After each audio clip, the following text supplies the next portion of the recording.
அனைவருக்கும் வணக்கம். என் பேர் ஆனந்தன். நான் தேவகோட்டை சேர்மன் மாணிக்கவாசன் நடுநிலைப்பள்ளியில் 8ஆம் வகுப்பு படிக்கிறேன். சார் சொல்லியிருந்தாங்க நம்ம நல்லா மரம் வளர்க்கணும் அப்படின்னு சொல்லியிருந்தாங்க.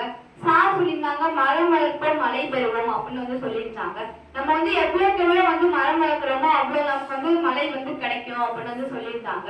அதுக்கப்புறம் சொல்லியிருந்தாங்க நம்மளோட தேர்வோட்ட முதல்ல நிறைய மரங்கள் இருந்த ஒரு காடா இருந்துச்சு. ஆனா இப்ப நிறைய கட்டிடங்கள்லாம் வந்துருச்சு அப்படின்னு சொல்லியிருந்தாங்க. அதுக்கப்புறம் சார் சொல்லியிருந்தாங்க நம்ம முதல்லாம் வீட்டுக்கு ஒரு மரம் வைக்கணும் அப்படின்னு சொல்லுவாங்க. இப்ப நம்ம ஒவ்வொருத்தரும் ஒவ்வொரு மரம் வைக்கணும் அப்படின்னு சொல்லியிருந்தாங்க.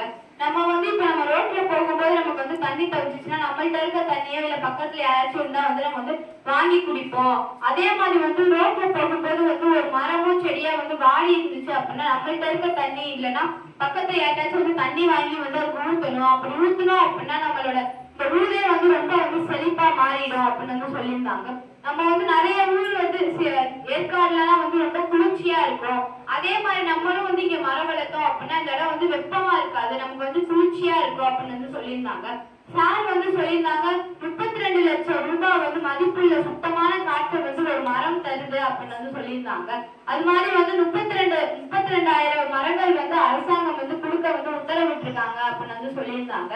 அது மட்டும் இல்லாம நம்ம மரம் நல்லா வளர்க்கணும், அது நம்ம எதிர்காலத்துக்கு ரொம்ப பயனுள்ளதா இருக்கும் அப்படின்னு சார் சொல்லியிருந்தாங்க.